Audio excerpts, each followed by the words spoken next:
2022 was born out of Putin's unprovoked aggression and his ego.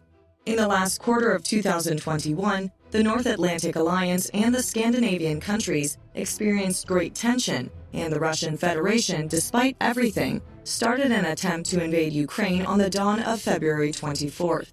Putin's high ego and confidence in the iron fist of the Russian military drove him into this brutal undertaking. However, after the invasion of Ukraine, Putin realized that he was in a big blunder as a result of the successive blows he received from the West, and even from his most trusted allies. One after another, Putin's most trusted diplomats and oligarchs deserted him as powerful Western sanctions plunged the Russian Federation into great economic turmoil. It was predicted that the war between Ukraine and Russia would end in 3 days, and that the Kiev administration would fall. At least Putin dreamed of it. However, when he came to the 9th month of the war, the Russian president does not get rid of trouble.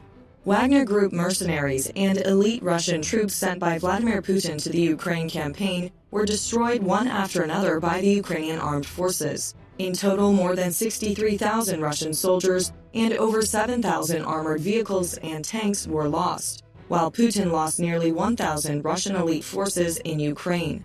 These colossal losses could herald a much greater decline for Putin. The Russian people, who broke their silence in the face of these losses and the heavy sanctions of the West, are now shaking the Putin regime and Putin's throne. It also causes attacks on Putin and his staff by Russian partisans, while this abdication brings very serious protests. His biggest supporter and most trusted ally in the unjust Ukraine cause was shaken by the news of the resignation of the Chechen leader, while Putin received heavy blows, one after another, for the reasons we mentioned. Afterwards, Putin, who somehow convinced Kadyrov, realized that he was actually facing a much greater danger. Using Chechen fighters as a powerful trump card since the beginning of the Ukraine war, Putin has been disappointed many times over Chechnya. Among the Chechen fighters that Putin sent to Ukraine, the two most powerful elite Chechen battalions fought against Putin by joining the ranks of the Ukrainian armed forces. The Ukrainians also gained great advantage, with these Chechen fighters giving critical targets of the Russian army to the Ukrainian armed forces. But that wasn't the only blow Putin took. Some Chechen fighters, on the other hand, went towards establishing an anti-Putin force in Chechnya. In other words, Putin began to be threatened by Chechens in both Ukraine and Chechnya. Nevertheless, Putin felt safe, albeit partially, as the Putin-backed Ramzan Kadyrov was at the head of the Chechnya administration. But recent developments show us that Putin may have nightmares in Chechnya after Ukraine. Putin was left red-handed, as Kadyrov suggested that he was about to retire as an important military ally of Putin.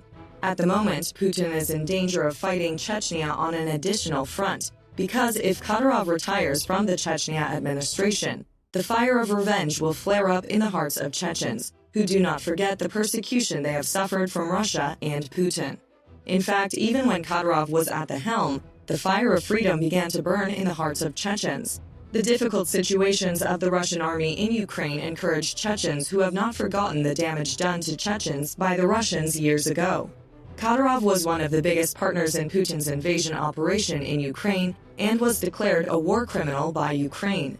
The president of Chechnya, Ramzan Kadyrov, claims that he has left combat operations in Ukraine for an indefinite and long hiatus. The president of Chechnya is the last and most important of a series of high-profile figures who deserted Vladimir Putin in his attempt to invade the whole of Ukraine and dealt another blow to the Russian president. In his public statements, Kadyrov stated that he realized he was the longest-living person among the presidents of the republics in the Russian Federation. Continuing his statements, the first one said that for 15 years he ruled the Republic of Chechnya. Caucasians, Chechens say, no matter how respected and long-awaited a guest is, if he leaves on time, then it's even better. So I guess it's time for me too. Before they got kicked out of there, I was already old. I used to be the youngest and least experienced, and that's how I stay. I was inexperienced. My youth is gone, said Kadyrov. After these statements by Kadyrov, comments were made that he was seriously considering resignation. It could also be a move to reassure confidence. However, the Chechen leader has been severely worn out recently due to his support for Putin. In recent days, there has been growing dissatisfaction with Kadyrov in Chechnya about sending men to war in Ukraine in Chechnya. In Chechnya, there is growing dissatisfaction with the president of the republic, Ramzan Kadyrov, who sent local men to the war against Ukraine. Ukrainian intelligence reported that 4 battalions were formed in Chechnya to be sent to war against Ukraine. A significant number of the so-called volunteers appear to be local men who were abducted in the countryside. They are forced to sign contracts under the threat of torture and prosecution in fabricated cases. The practice of kidnapping people for volunteer battalions caused a wave of discontent with Ramzan Kadyrov in Chechnya. Locals believe that Russia's aggression against Ukraine is a war between 2 Christian peoples and Muslims have nothing to do there. This belief among the Chechen people also causes them to choose their side in the fight in the region. Most Chechen citizens and fighters know that the Ukrainian people are right, fighting for a noble cause that took place in Ukraine, and that they now share the same fate as the Chechens 20 years ago. The number of Chechens who think that they and the Ukrainian people are experiencing the same things is very high. Chechens who think that Russia has established dominance in their own land by making a fascist attempt do not want the same to happen to Ukraine. As you may recall, Chechen warriors fought twice with the Russian army.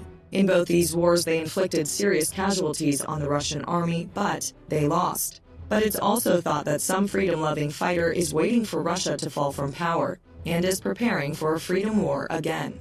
Similar situations occurred with Chechen fighters sent to Ukraine. Putin was humiliated as rebel Chechen soldiers joined the war against Russia. Chechen forces joined the brave Ukrainian defenders to repel the Russians. Some Chechens are fighting for Russia.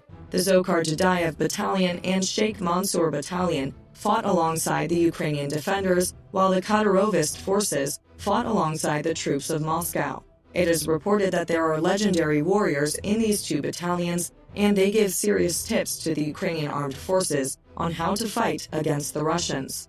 These 2 elite Chechen battalions consist of unique fighters with 20 years of combat experience, perhaps even more experienced at the Spetsnaz level. At the same time, it's known that the Chechen fighters who crossed the ranks of Ukraine shared the coordinates of Russia's critical points with the Ukrainian armed forces. This information was shared by the warriors in the battalions themselves. Some have long been involved in conflicts in the disputed eastern regions of Ukraine, but Chechen leader Ramzan Kadyrov sent more men to Ukraine at the start of the invasion. An unnamed Chechen soldier said he was fighting in Ukraine because he believed Russia's evil should be destroyed. The soldier said, "In Tsarist Russia, General Yermolov stole everything from us, but we got rid of him. Stalin is dead. Putin will die. We will outlive these people." In Chechnya, belief began to grow that Putin was provoking them. Chechnya's leader Ramzan Kadyrov and his docile theologians are trying to convince the Chechens that the war in Ukraine is a holy jihad and the duty of every Muslim. However, the understanding of jihad in Islam is made only when defending their land or when the religion, beliefs, or freedom of the people are threatened. There is no such situation in the imposition of Russia. On the contrary, it's the opposite. Vladimir Putin and Kadyrov are only trying to deceive people with religion manipulation and propaganda. On the other hand, the noble cause of Ukraine can be seen as jihad, which explains the existence of tens of thousands of Muslims fighting on Ukraine's side against Russia. In Chechnya, they apparently do not believe in the rightness of war with Ukraine. Most of those sent to the region for Kadyrov are fighters who went to Ukraine for different reasons, even inexperienced soldiers. Only those who are seduced by the hope of making money and deceived by religious manipulation go to Ukraine. At the same time, volunteers are not required to have any combat experience or even military experience. They are fully aware that they have been sent to the area to form a dry crowd. Putin is sending Chechens to Ukraine as artillery bait, and the Chechens are aware of this. Kadyrov's resignation may have laid a new mine under Putin. This mine seems very likely to explode if Kadyrov resigns. Putin will try to persuade his ally, but how successful it can be, we'll see.